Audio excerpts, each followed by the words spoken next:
Goldman with 12 Belize here in San Pedro, Ambergris Key, gorgeous Belize, Central America. It's Thursday and it's 11 o'clock, and so that means that I am going live. And today I thought we would talk about candles. Everybody loves candles. We are in the season that starts with H here in San Pedro in Central America. H season, I don't like to say the word if I can avoid it, but it runs from June until November. And so sometimes we lose power. Candles are a great thing to have around. They also reduce smells in your house. A lot of us are inside right now, spending a lot of time inside. Doors aren't opening and closing. It's too hot for your windows. Even just to eat the odor, if not aromatize it. Sure. Can we go with that? Yeah. Make the air smell pretty? That's a lot more words than aromatize.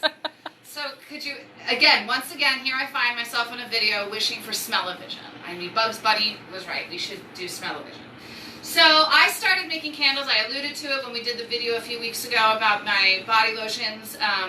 Started by Rosie Syme, who started making candles in coconut shells. And I was selling them at the shop. Her company was called Globalese. Her gorgeous mother, Amanda, allowed her to make them out of the little area on the roof of their house.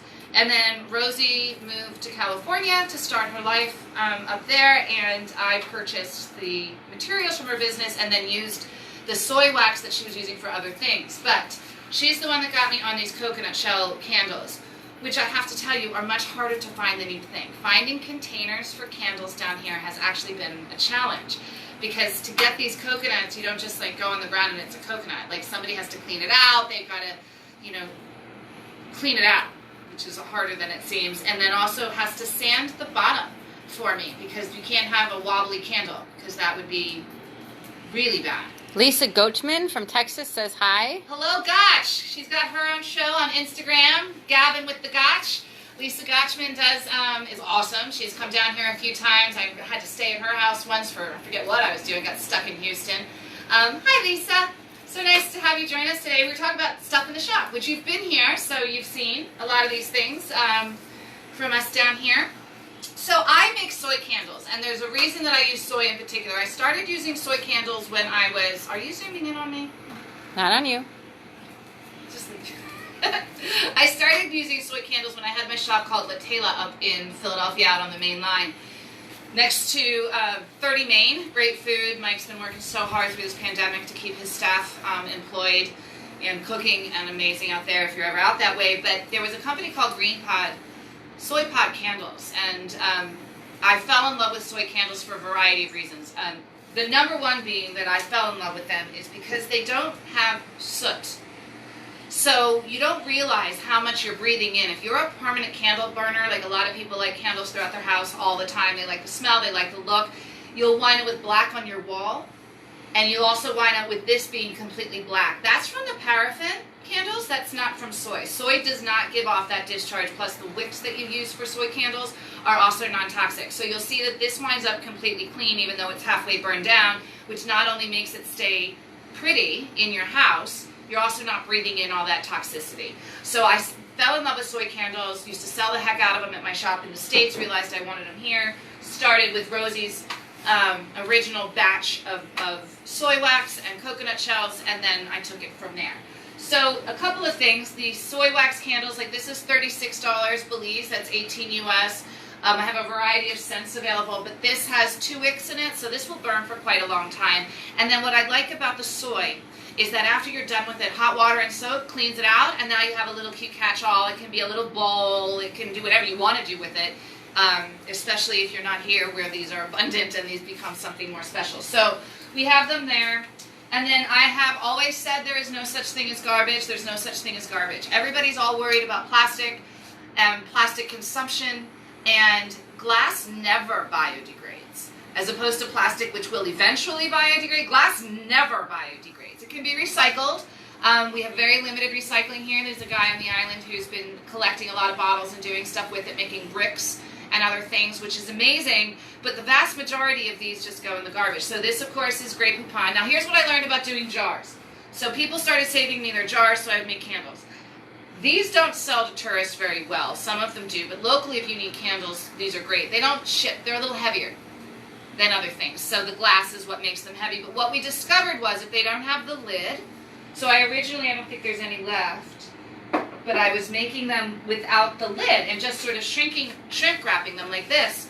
People want the lid. They want to know that that was Grey Poupon or this was Ragu. So I also have these. These I like actually quite a lot. I just took a tin can, painted it, citronella. My thoughts being is that when you're outside on your coffee table or you're having dinner outside or you're out having a barbecue and things get knocked a lot outside, I didn't want to worry about it breaking, the glass breaking. So these are just tin cans that I tried using. Cindy McCaskey's on. Hello, Sister Geek. I was talking about you yesterday to Victoria. So Victoria, these are our sisters in dorkiness. So this is a tin can that I just did, a tuna can that I washed so it doesn't smell like tuna. It still smells like citronella. Joy Flowers is watching. Mwah! Hello, Joy.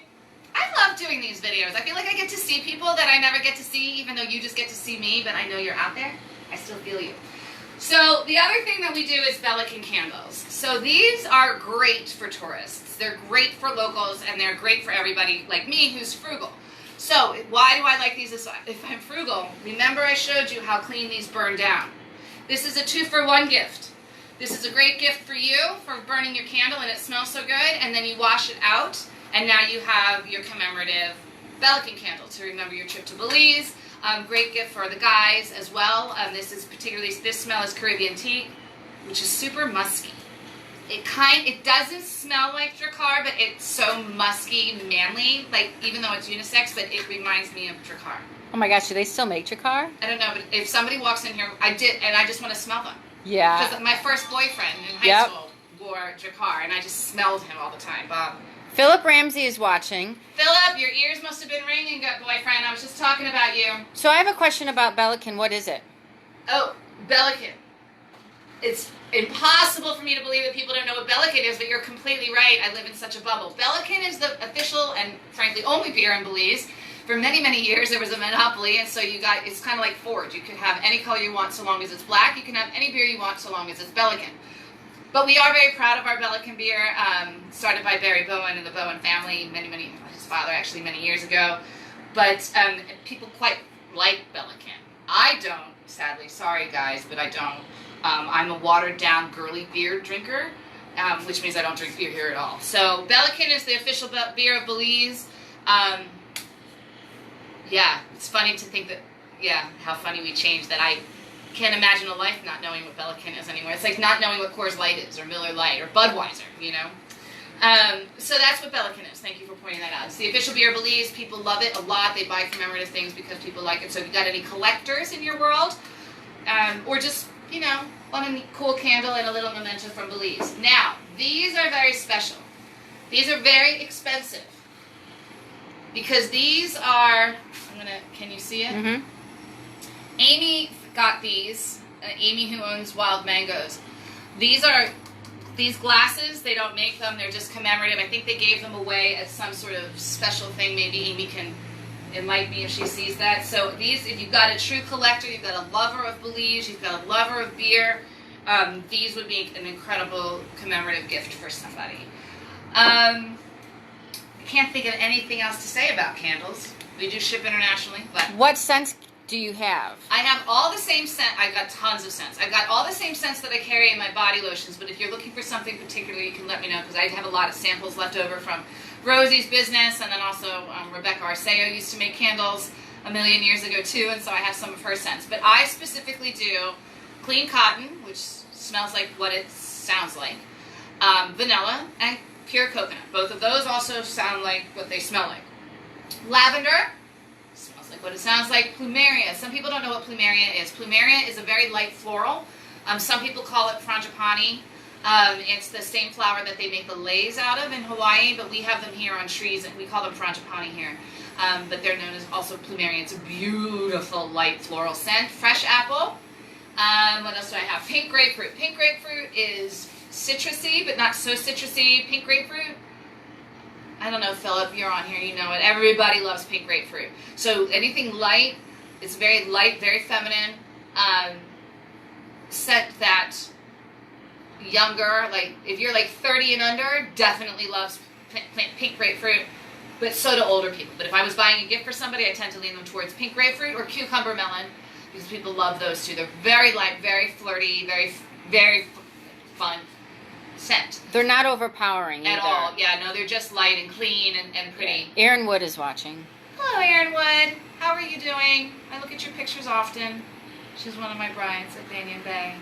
One of my easiest brides, by the way, Erin Wood, I always say, is she didn't care.